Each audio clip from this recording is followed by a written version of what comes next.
So thank you, everybody. Thank you for attending for our first session. Before we jump right into our discussion, I just want to thank the rest of our sponsors who are here, and we could not, have done this without them. So, want to thank for gold sponsors, Alliance Global Partners, Markham, KindTap, and Opus Consulting, our silver sponsor, Cone Resnick, and our bronze sponsors, Adaptive HR, Elevate Northeast, Lighthouse Biz Solutions, which is a subsidiary of GFA Federal Credit Union, Shield Compliance, and Paychecks. And so now we get down to our first session. I just want to quickly introduce our panelists who are experts in this field and national players, each and every one of them.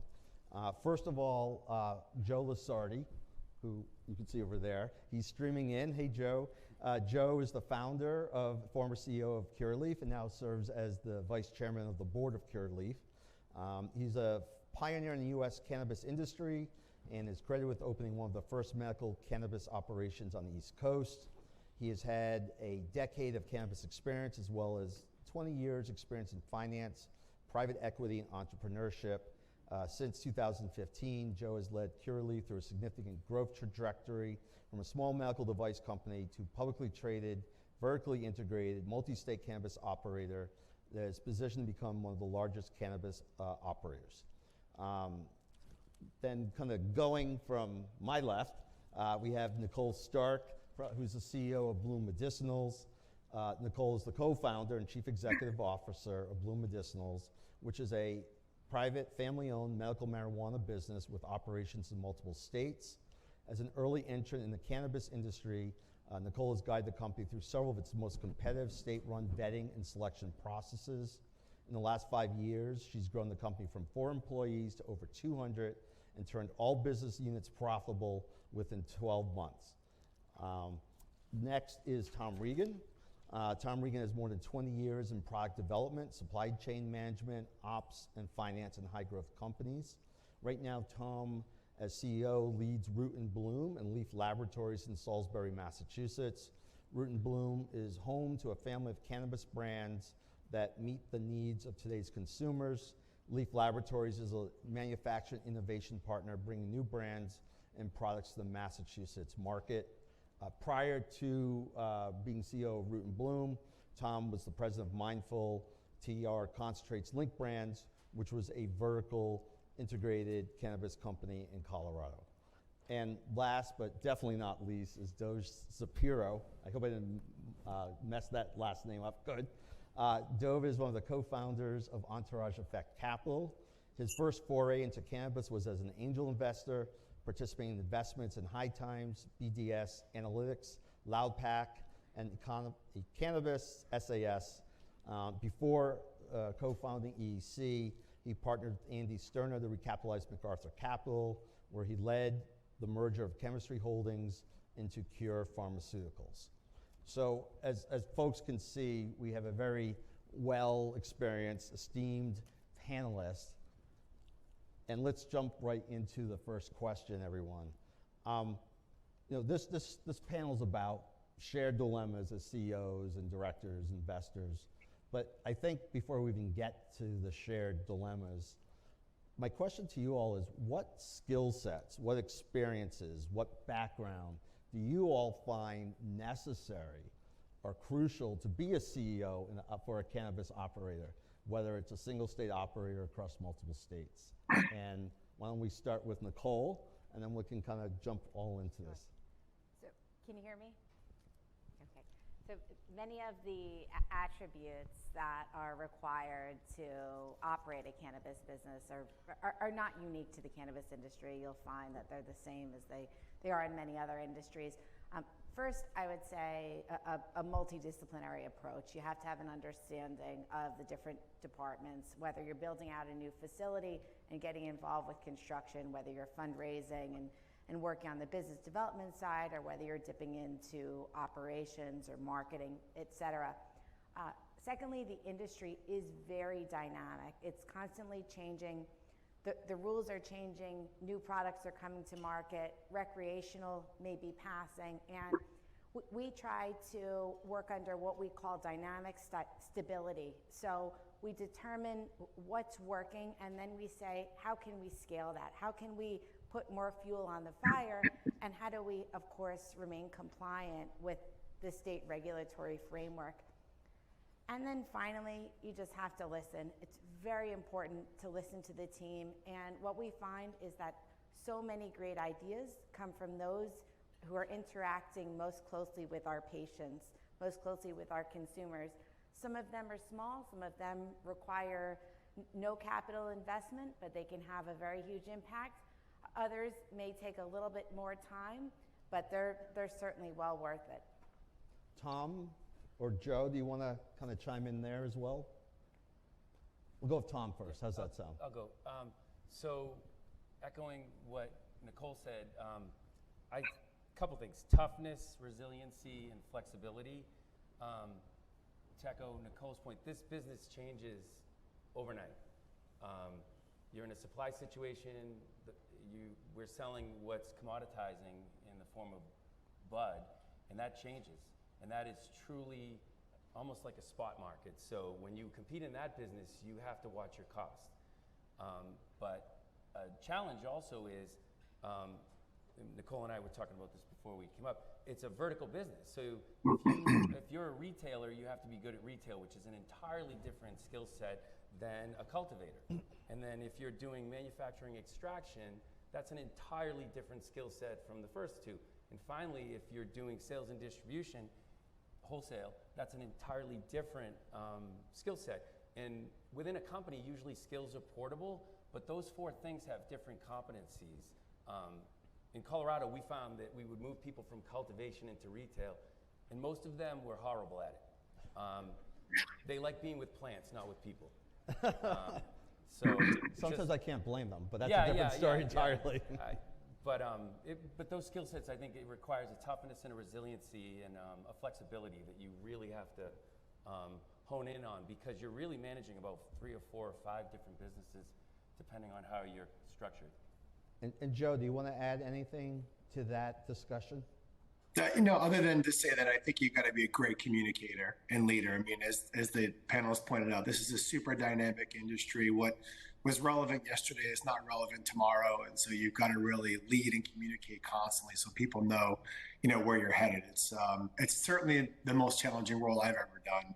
I'm sure most people would agree, given the vertical nature, having to be expert at so many different things and, lead people to achieve a common goal is definitely requires a unique set of skills. And so, Dove, you are a co-founder or partner with Entourage Effect Capital, and you invest in cannabis companies, both plant touching and non-plant touching. So when you're looking to invest in a plant touching, what are you looking for attributes? So we're kind of turning this around the question, what do you look for skill sets or experiences or background in a CEO that gives you confidence to invest in that CEO's company? So first of all, thank you and Frank for having and putting together this wonderful event. In terms of what we are seeing, it has changed at least 3 times in the very short time we started investing.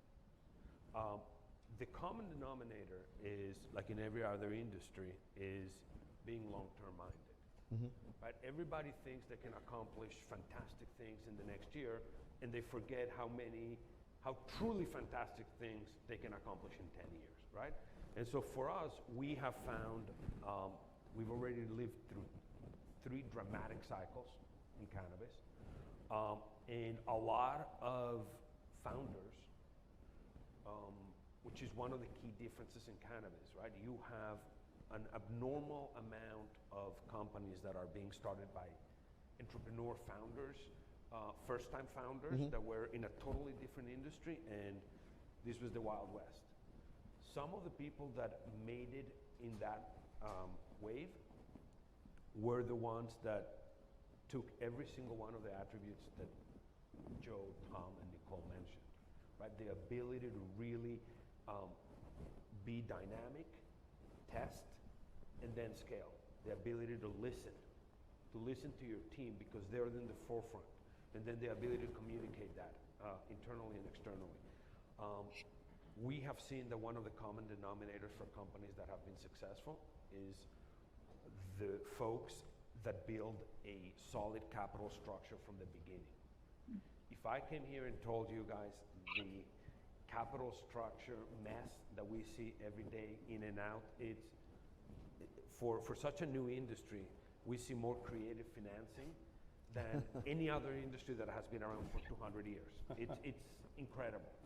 So I think to really build a solid structure that is flexible, right, as you scale. In terms of leadership, there are so many industries in cannabis that I don't believe there are many that can come and take the entire spectrum.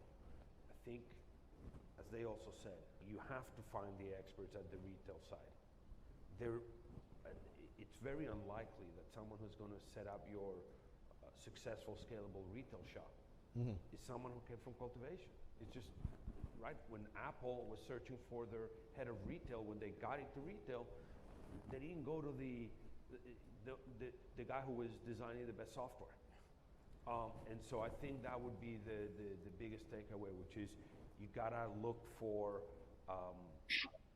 some sort of sector skill expertise in each of those categories. So, oh, I'm sorry, Tom, were you going to say anything? No, or- I agree. The capital comment really, I've seen some real messes.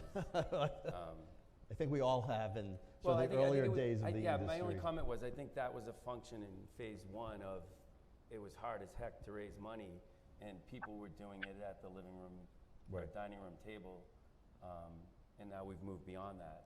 But I think early on that contributed to that. But it's the expectation, right? The expectation was this was going to make quick money for everybody.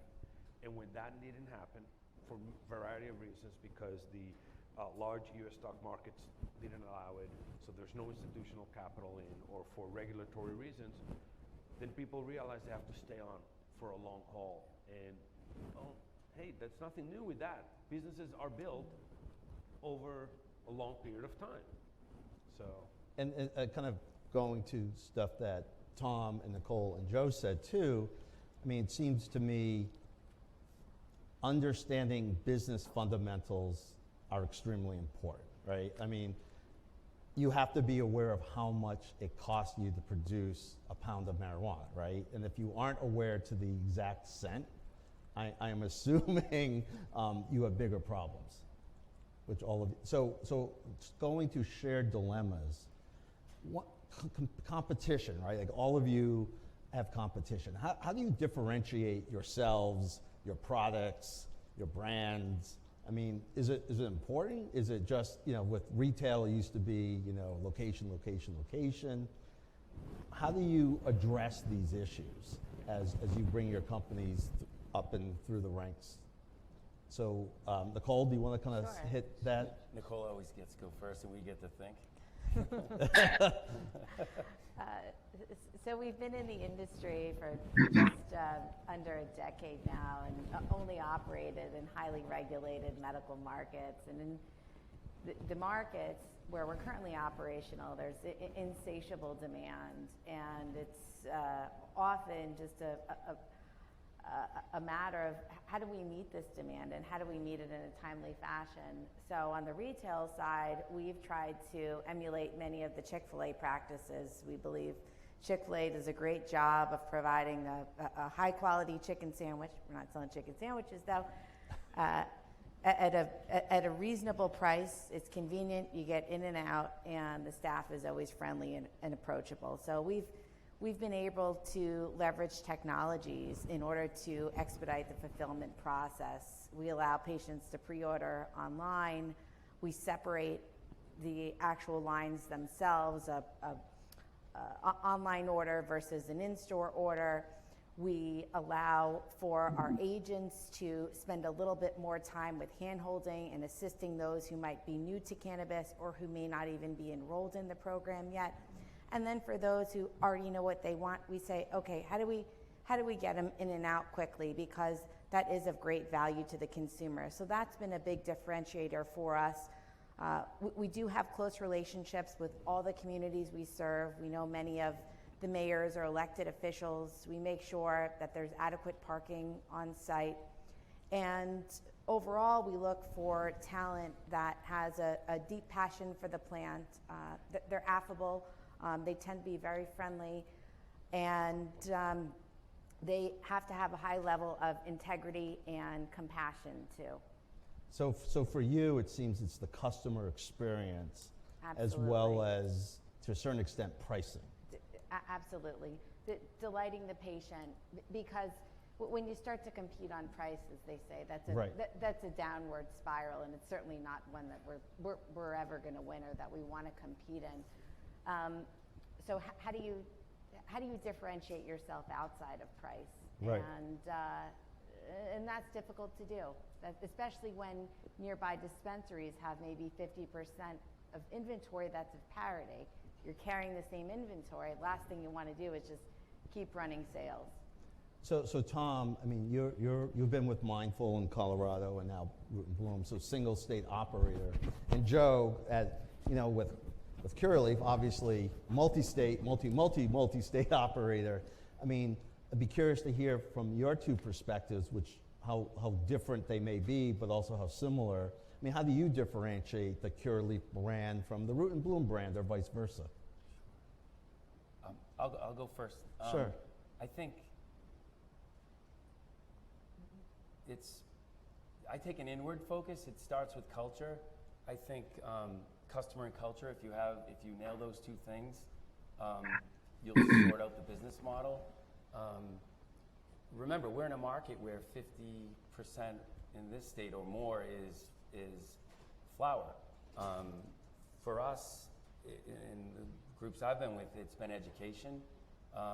One of the hardest things to do, Colorado to Massachusetts, is education.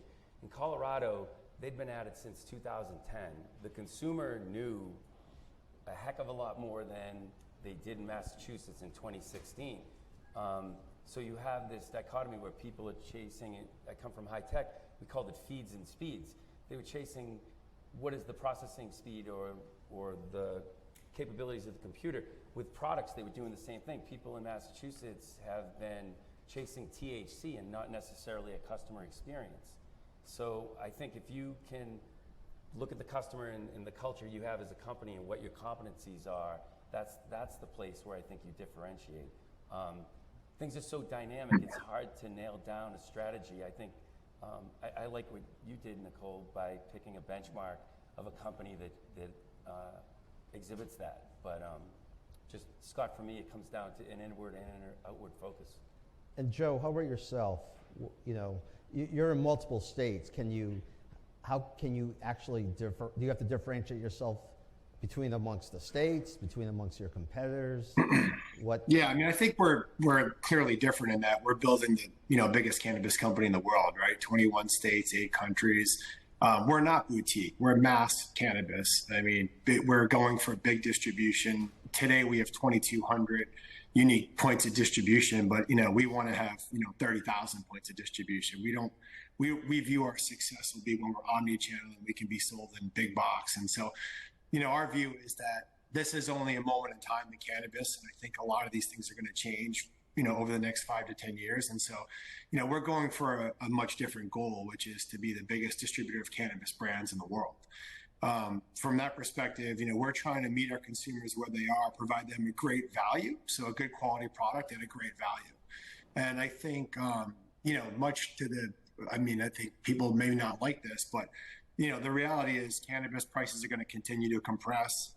We think scale is going to matter. And I think, people that have the broadest distribution will ultimately be the long-term winners in the space. And so we're just going for a much different, goal than to be a, boutique operator.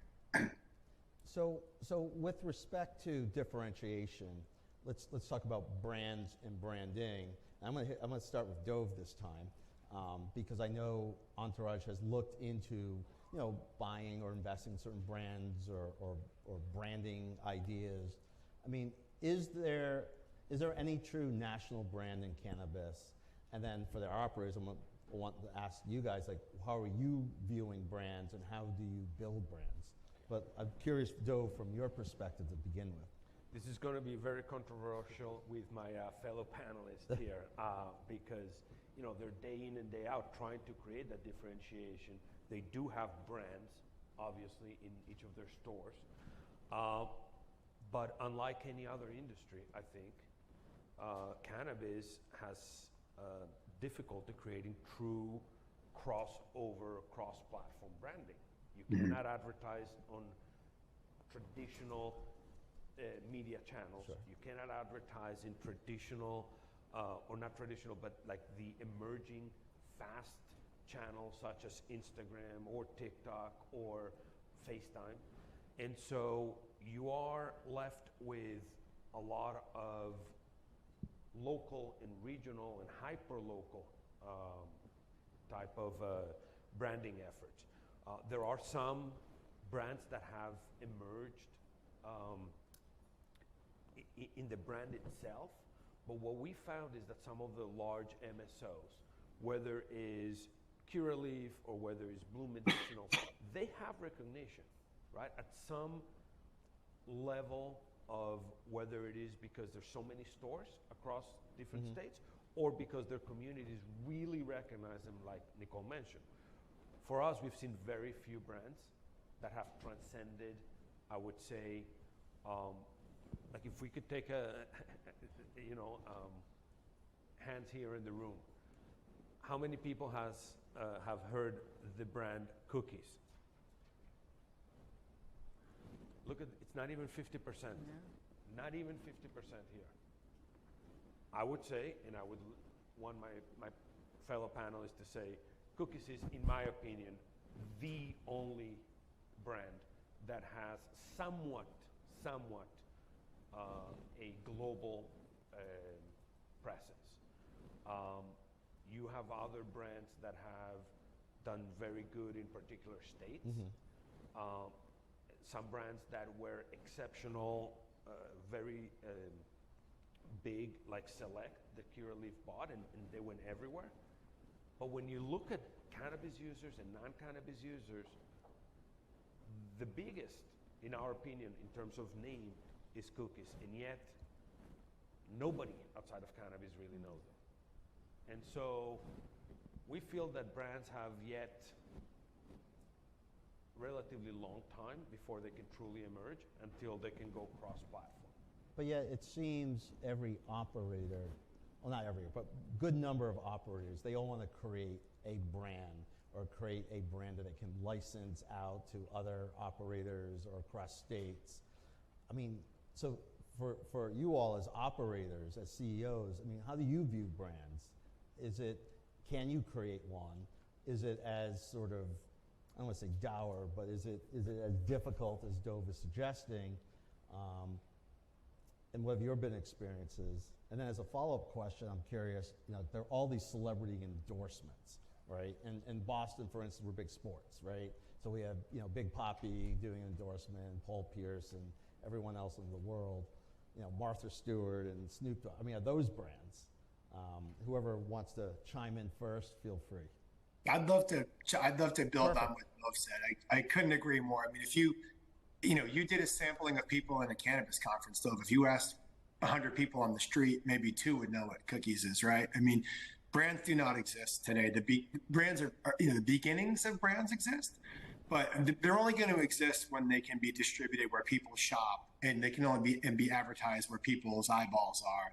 So right now, everybody's working through these ridiculous, frameworks where brands have to be carried state by state through licenses, and it's just incredibly difficult. But one thing we look at is to maintain even the marketing presence of a national brand is going to cost you $50 to $100 million a year.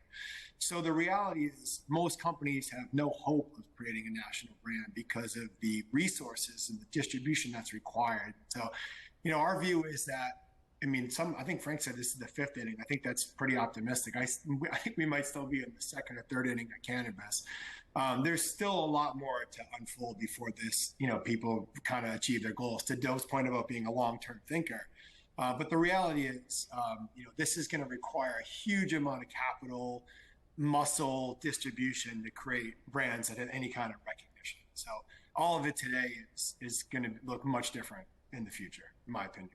But can branding be, I don't want to say as simple, but I am going to say as simple as what the two, Tom and Nicole, what you were talking about, having the customer experience be tailored in a certain way, whether it's education, whether it's ease of obtaining products. I mean, is that branding? Or, I mean, I know it's different than creating a name, but isn't that creating a name around your operations, or is that something different? In our markets, we do see some local brands that have been able to generate sizable brand equity, and there's a degree of patient loyalty there. Oftentimes, because the communities we serve are blue collar, they are looking for value for money, and they're looking at certificate of analyses, and they're looking at the terpene profile, or they're looking at the THC percentage, and that, along with the bud tender's recommendation, is ultimately what's driving their purchasing decision. I certainly think that we're in the infancy stages, and funny enough, we've probably been having this conversation for 6-7 years now, and we've all tried to adopt the practices of CPG operators and have yet to truly do it. Cookies is the one that's gained quite a lot of attention lately, but the loyalty isn't quite there yet. I do think for the celebrity endorsements like MLB, they came out last night, I think it was, with an endorsement for Charlotte's Web. Right. I think consumers may try that more as a novelty type of product, or a novelty purchase, but unless that product is truly performing the job that they expect, they're likely going to switch. And Tom, you know, comparing your experience between Colorado and Massachusetts, you know, what is it, or was it, or could it be easier in Colorado because, you know, that seemed to be like the epicenter for a long time than Massachusetts, which is newer, or similar struggles? Yeah, What are you seeing? The biggest shock for me coming to Massachusetts was the top 5 edible brands are from somewhere else. It's Incredibles, Wana, I don't want to leave anyone out, but Mindy's, all of them are from other states. So I think on a micro or a state-by-state level, there is some power in those brands in a CPG context to that point. But I think, you know, we all have a brand, right? We're talking about brands within a CPG, but if you're a retailer and you need to develop a brand, there's a brand there, and that's your brand. It may not be national, and I agree with what Joe said. There's not a lot of people that have the muscle and the backing to be Pepsi of cannabis. That requires years and years and billions of dollars to do, to your point, Doug. But I do think within the state context, there are brands that we're seeing state by state that have earned that trust. To me, a brand means trust, and I think there are brands that have come to Massachusetts and have absolutely dominated, and they're not from Massachusetts. So somebody must have known what Wana was for Wana to have that presence. So it's kind of each state is its own micro economy or climate, whatever you want to call it, and that's what makes this really challenging. I'll also add, in this current economic climate, we are seeing our patients trade down. So unless a brand has real loyalty, because they are so price sensitive, you're seeing them opt for the less expensive product. Joe, were you going to say something? Yeah, so I think that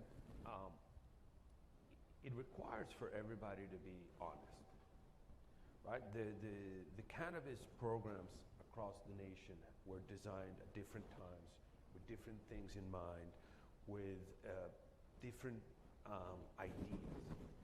The reason they've resonated across the board is not only is it the right thing to do, not only do they really add to the local economies, right? But they've gone in different ways. Until such time as we have a more normalized view, a normalized program across the country, a lot of these will be short-term spurts of branding, not branding.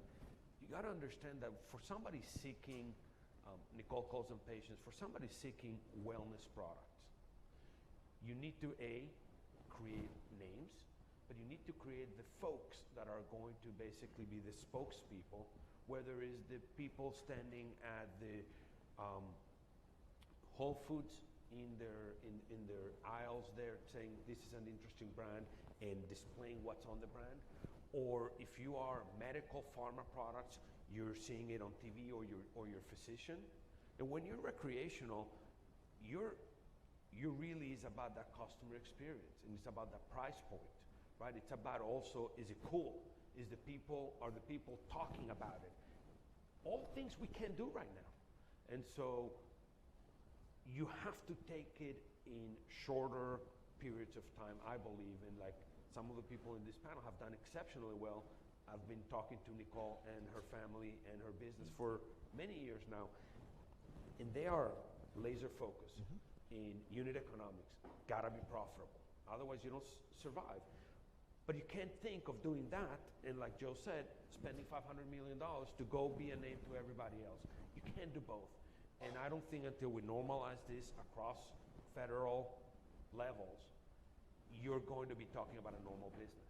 Because Grey Goose and Absolute Vodka and Patron Tequila, these are, that's recreational. So when the people that are seeking cannabis for adult use recreation, imagine those budgets. You can't create those sort of brands. For wellness and medical and pharmaceutical, you need to have the rest of the population embrace it, and then have the channels, the middle people, right, the experts that are going to create that confidence. Well, I have a follow-up question, which kind of leads to our next topic, which is about your issues or frustrations with regulations, not with regulators who may be in the audience, and this is just general, but it also seems to me it's difficult to create a brand if every state has their own unique rules in terms of packaging, in terms of displays, in terms of advertising. And so, I don't know if you have any thoughts about that, anyone on the panel, or experienced that, but what other parts of sort of the regulatory framework that we all live in have you found any type of concern with or difficulties? Maybe we'll hit Tom since we'll start with them. I think it's funny, coming from Colorado to Massachusetts, 85% of the Colorado rules and regs were dragged and dropped into Massachusetts. So Colorado did something right for first in the nation. I think one of the biggest challenges with a highly regulated industry is the time lag. So the regulators have a job to do, and it's to govern that industry and make sure that it stays in bounds. Business has a job to do, and that's to maximize profits and do it safely within a certain context. Those two things don't always align, and I think that creates challenges for both the regulators and the business. And I would like to see more collaborative efforts in there. I don't know, state by state, for somebody that's doing multi-state, that's a lot of meetings. But I know in Colorado they had a thing called the C4, and it was basically the MED, which is the CCC in Massachusetts, would meet with the CEOs and compliance officers once a quarter or once a month, I don't remember, and they would have a dialogue. And I found that both sides would walk away with a new perspective that they might not necessarily have had that meeting not happened. So I just would like to see more crosstalk, quite frankly. And so Nicole and Joe, you work across multiple states with multiple regulatory frameworks. How do you find it to cope with the different rules from state to state? Like even just how you can package. Is it a race to the bottom so you have uniformity across your various states, or how do you? That seems to create some economic inefficiencies. But maybe both of you can elaborate on that. I'll say it's difficult to keep all the rules straight, and what may work in one state may not work in the next state. There are packaging requirements in Ohio that are different than the packaging requirements in Missouri, for example. To piggyback off of what you said, Tom, I do think if there's greater collaboration between the regulators and the licensees, that would be of great value. Two examples of, I'll say, rules that could be modified. So we have very strict signage rules in Ohio. I think the signs are like 12 inches by 12 inches. They're basically useless. They're Basically like completely this. inconspicuous, An index right? card. So all these patients drive by and they say, oh, I didn't even know you were here. That's a very simple fix. We can sell flour in Ohio, but patients can't smoke it. I don't know. Maybe they all go home and bake. Where we're able to get around those rules and work under that regime and that framework. Of course, Scott's been a great help with transfer of ownership restrictions or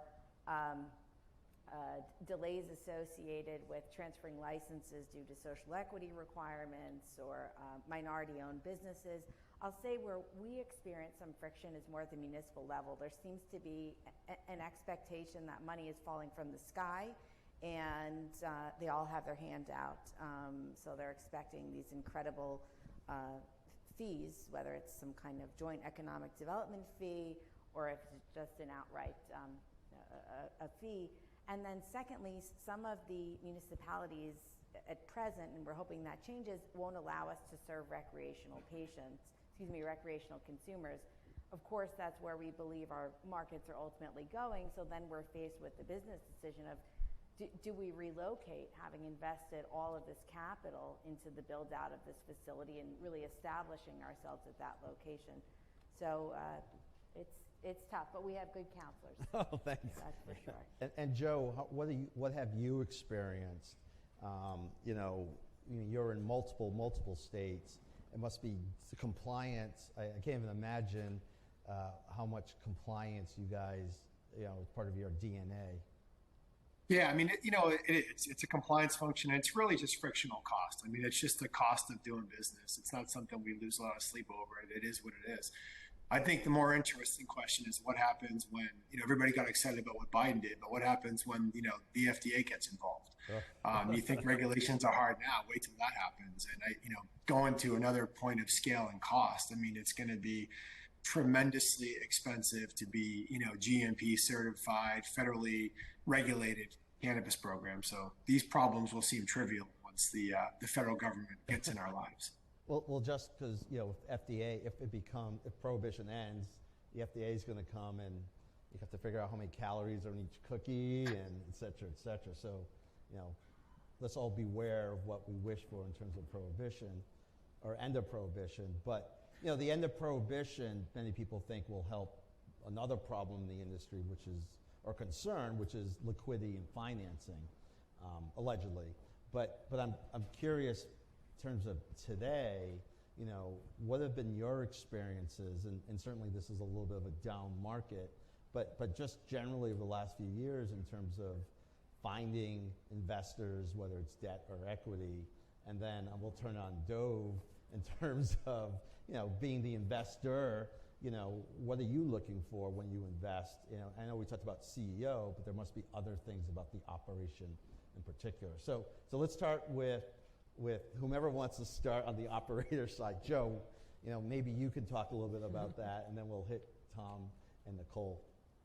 Listen, these are incredibly interesting times from a macroeconomic climate, right? I mean, I'll just use Curaleaf as an example. We raised $375 million of debt a year ago. It's 2026 paper at 8%. That seemed expensive a year ago, and that's looking really good right now. I mean, I think if we were to go out to the market, you're probably at least double digits. I mean, I think TerrAscend just printed a 12%, financing, and it's going to maybe more expensive for other people. So this is not a good time to raise capital.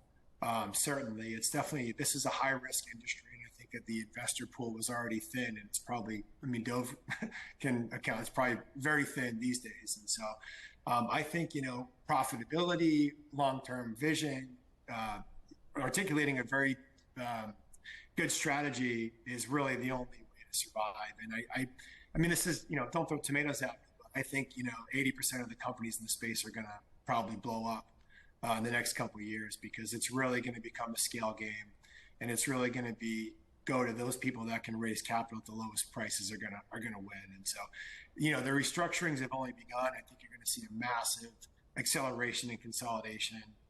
There's going to be a tremendous amount of pain for second tier, third tier operators. Ironically, my view is it's either really, I think you can survive as a boutique, really a company that resonates really well in a couple micro markets, or be a scaled operator. And I think everybody in the middle is going to be toast. And so Tom and Nicole, I mean, I don't know if you want to share any of your sort of dilemmas or concerns, not just having raised capital, but needing, all cannabis operators need further liquidity to a certain extent for expansion, or even take, opportunistic acquisitions that might come due to sort of the downturn. Tom, what's been your experience? Yeah. Two things come to mind. So Constellation, which is a brand monster, gave Canopy $4 billion. That money is gone. That money is, as far as I know, that money is gone. So when you talk about financing, that's a lot of money into a cannabis company, and in 4 years, and actually it was way quicker than that, it's gone. So if Constellation doesn't know what they're doing or jumped in, there's a lot of investors that have jumped in and have gotten burned. They didn't understand 280E. They didn't understand the cost, what the cost centers are, how to drive costs, and what the metrics were to drive their business. I'm sitting here and talking about how hard it is to do this, but I do think in the future there are going to be opportunities. There's a lot of businesses out there hanging on right now. Somehow in Colorado, they always got funding. I don't know how. I know Colorado's having a reckoning right now, and a lot of really powerful operators are going down. I think it's going to, we always say this in the investment community, but it's going to go back to EBITDA. It's going to go back to after tax profits. And, I'd love to hear how you evaluate it, but end of the day, business is like, to some degree, it's creative, but it's also a science. And if you don't make money, you don't survive. And I think people like Dove are going to get more selective fast, and they're going to bet on winners. We don't know who the winners are, though. Well, I can tell you we've got our teeth kicked in a few times, or more than a few times, over the past few years. I would say what everybody's saying is, and I was just talking to a colleague of mine who we've co-invested with Sergey, it's a very tough environment. But again, that long-term minded focus. I believe that there is 80% of the existing companies, as Joe said, are going to somehow transform or go away, because history repeats itself. Go to the car industry. How many brands were there that don't exist today? And we're talking sophisticated. There was no prohibition. There was no regulatory or compliance issues that caused that. Imagine layering in the complicated compliance and regulatory schemes that are here that, for example, don't allow you to use your packaging from one state to the other. What other industry? And so I believe that the market also has very short-term memory. So for all the 3 cycles we've seen in cannabis already, it just roars and everybody starts investing, and then it just collapses and everybody's like, oh my God, what's going to happen here? And again, and we saw it 2 weeks ago with the Biden announcement. To us was fascinating to hear the non-industry players saying, oh my God, this is it. And we were like, no, this is not it. There's not a single person in jail that was released or will be released. Right. So no, this is just politics. Now, when the fundamentals really start to be layered in, and I do believe that people have short-term memories, there are some clear components in the markets that are going to change. Number one, when you can invest in the major US stock markets, it is so different than what anybody can appreciate. There are mutual funds that they have to allocate an amount of their assets to different categories and investments and industries. The sheer number of dollars that would come in would elevate it would re-rate prices for everybody. So I think we're going to see a lot more of that kind of market dynamic. The difficulty right now is that somebody can choose to go and invest in PayPal at 80% lower than it was several months ago. And so you're competing with traditional industries for the same dollars. We are finding that there is money available in debt capital, like Joe said, much more expensive. That good operators should still take it because they're going to continue to expand their market share. They're going to consolidate their position as long as they can make money with that money. We are seeing that people are starting to come to us because they're realizing, like he just said, that this is not an industry you should go be investing on your own without some sort of guidance from folks that have gotten their teeth kicked in a few times until it's a more normal industry. But I think that there's been speculation in the market since the days of the Dutch tulip days, and there will continue to be. And so I think this is just ebb and flow, and those that are here for the long haul will get the capital, and those that are here for the short term, some are going to make out like bandits and going to have a huge home run, but most are going to just make money over time. And Can I Nicole, add I mean, something oh, to that? sure, go ahead. So I come from high tech, and we used to have a saying: people would design their company for an exit. Mhm. Right? They would design their company for an exit. We're going to sell to. I was at a couple of companies. We didn't do this, but we're going to design our company for an exit to sell to Cisco because we have a VPN. 85% of those companies went out of business in 5 years. They gobbled up VC money and they were gone. The companies that said we're going to build something like Nicole has that lasts, that returns, that is a business model, we're not going to build it for an exit. We're building it to cash flow it. Those companies survived and sold to the big, big tech companies almost invariably. It came down to the management team as well and the technology, but I think you just made me think of something in high tech. There's a parallel here. This reminds me a little bit of 2000, 2001, when all these companies were building for exits, including Nortel, who's no longer around, Lucent. I can name some monsters, but it reminds me of that period a lot. People building for an exit versus building a sustaining business. Well, we're starting to see more debt. And I was going to ask Nicole, I mean, your experience is a little bit different. Yes, it's family owned and you funded a lot initially, but you've also been able to obtain several debt facilities, not with banks, and banks and credit unions are starting to come in to the industry, which I think will have some effect. But, how has been your experience? Like, if you could do it all over again, would you raise more equity? How has sort of a debt strategy worked for you all? That's an interesting question. Well, our story hasn't completely revealed itself yet, so I don't know the end. Of course. Ask me in 10 to 15 years. We did raise equity quite a bit in the beginning, and we found that our greatest success was from other families because we're a family-owned business. So we had equity from a real estate tycoon out of Virginia, and then the Lilly Pulitzer family, a women's fashion designer, bright pink and green dresses.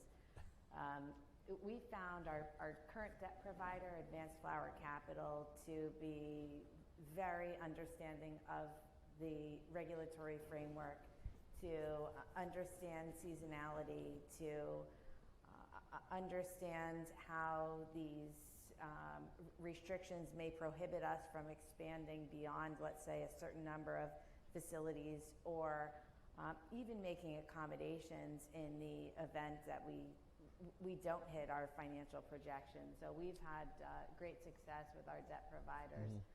Certainly, if we had the opportunity to work with Jove and other equity investors, we would reconsider that. But as the others have said, it's very tough in this economic climate. And what we found was that despite our strong performance and despite cannabis businesses being deemed essential, which if you go back 2.5, 3 years, we were all very nervous as to whether we would be shut down. They're still seeing it as a highly speculative industry, and many of them have just said pencils down. And for those of us who are private operators and we don't have, we can't offer the liquidity that the public companies can, that's even more challenging to a degree. So it's just tough right now. If you don't need to raise capital, don't. I'll say too that the headline rate you'll see on some of these loans is very different than the effective rate. So there may be additional fees and then fees on those fees. Yeah. So know that the cost of capital may be higher than what you're reading. So let me turn a little bit to a different topic. You know, the illicit market. You know, California. Everyone's worried in California about the illicit market. But I have to wonder, in your respective states where you're all operating, what impact has the illicit market been on your sales or your business models? And is there any solution to this that you can think of? So Joe, maybe you being the most expansive, or Curaleaf being across the country, how concerned, or what has been the impact of the illicit market on your sales or your company's sales? I mean, we've been saying for a decade, we're not competing with each other, we're competing with the illicit market. Now, I mean, that's changing as more people are coming into the regulated market, but the reality is the black market is incredibly resilient, has a huge impact on commerce, and it's not going to go away until prices compress dramatically and we get omni-channel distribution. So there's still a long way to go. I always use this analogy of, my wife would benefit from using cannabis. She probably switched to cannabis from Chardonnay, but the reality is she's not going to go sign herself up for a state registry and go to some store with a security guard to buy cannabis. She's not going to do it. She's going to only become a real purchaser of cannabis when it's available in the places that she shops. And so that's a long way out. I don't think the black market goes away until that happens, until, she can walk into CVS and buy her, her shampoo and her pain meds and maybe a sleep aid that's cannabis derived, or go into a liquor store and make a choice between a bottle of wine or, cannabis infused beverage. So black market's here to stay for a long time. It's obviously getting smaller, but at these prices, there's still a huge arbitrage between growing cannabis in California and shipping it into New York. And so, the hard reality is that prices are going to have to come way, way down to crowd out the black market. And that's also going to crowd out a huge amount of operators that are growing at subscale. And so there's going to be a lot of game left to be played, but I think the black market is here for the foreseeable future. Tom, until we get interstate cannabis commerce, frankly, will the black market be irrelevant? Tom, what comparing your experiences in Colorado versus Massachusetts, was one state better or worse in terms of dealing with the illicit market, or is it just a pain, irritant all across the board? I think Colorado was different because they had what was called a caregiver model. So when you got your medical card, you were given a number of plants. In Massachusetts, there's some similar model, but you're allotted up to 6 plants as an adult. Sure. There were some people in Colorado that were basically the equivalent of craft growers here. They had 100, 200 plants granted by their medical license, so it was different. I echo what Joe said, though. If the product quality continues to improve and the cost continues to decrease, you're going to see. At one time, alcohol was illegal, and it took a while for that industry to go away, the illegal side of it. But it's hard. You're competing. Illegal growers don't have to do heavy metal testing. They don't have to test for pesticides. They don't have compliance overhead. They don't have legal overhead. Tax. Um, They don't pay taxes. Yeah, no, they don't pay taxes. Some do. Which Sure. yeah, some do. We had a discussion last night about, I don't see a big difference between Massachusetts and Colorado, other than things are accelerating. Every state that I look at after Colorado, it seems like the cycle time is just accelerating. It's tightening. And Nicole, how concerned are you, or what's been the impact in your states, Missouri and Ohio? Certainly, the black market is our largest competitor, and I think you laid out what is our greatest advantage operating in the illicit market. That the product is tested, the product is made in a sanitary environment. Of course, there are no criminal repercussions or civil repercussions associated with it. And I think the key there is really educating the consumer. So letting them know that what they're getting through a licensed dispensary is different than what they're getting through the Joe Schmo on the street corner. If you'll remember back, I want to say it was 5-7 years ago, the vape scare that we had here. We had that. All of those cartridges, all of those vaporizer pens came from the illicit market. It didn't come from the legal market. So just important to educate consumers on the differences. Dove, do you want to? Yeah, I think I think that's human nature here. The illicit market has been around for as long as anyone here and more, and it worked okay, right? So now we're trying to transform and bring a legal market that is going to satisfy what the majority of the population want, right? That is going to create tax revenue for all states, and so you have to navigate this. I believe Joe said it, all of you said it, the illicit market is the number one competitor. However, there are a lot of people in this room that if they did not partake in the illicit market earlier in their lives in college or decades ago, maybe they're not going to partake today, whereas they would partake if they can walk into a store that looks clean, professional, with people providing them a good service and experience. That alone is already taking some, it's not taking from the illicit. That's the mistake that people make. It's simply creating a new market. That new market will continue to grow. And from the illicit market, any one of my contemporaries who were smoking weed in college and they got it from the illicit market, if it's equally convenient, okay, and they have the same or more choice, and they don't have to pay a lot more money, and they can feel the safety that the product has been tested, etc., every single time they will go this way. If it's not convenient, and they need to go for a medical card, and they need to find the excuses, and they need to do this, they're just going to default to the old ways.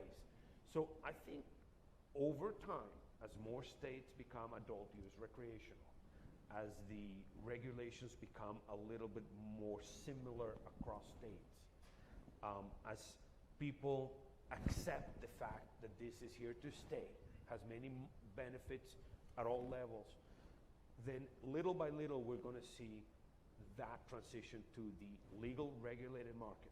The challenge right now is for all of the good players like these folks, you're at a disadvantage.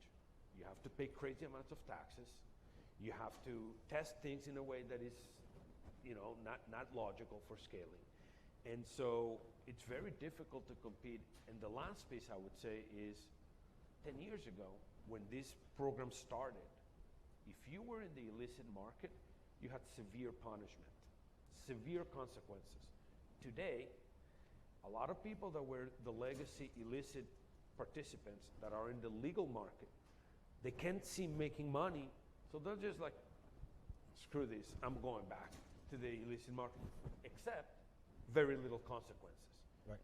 And that's made it very difficult the last year to, again, over time, I think it'll continue to grow into the illicit market, but only because of convenience and competition.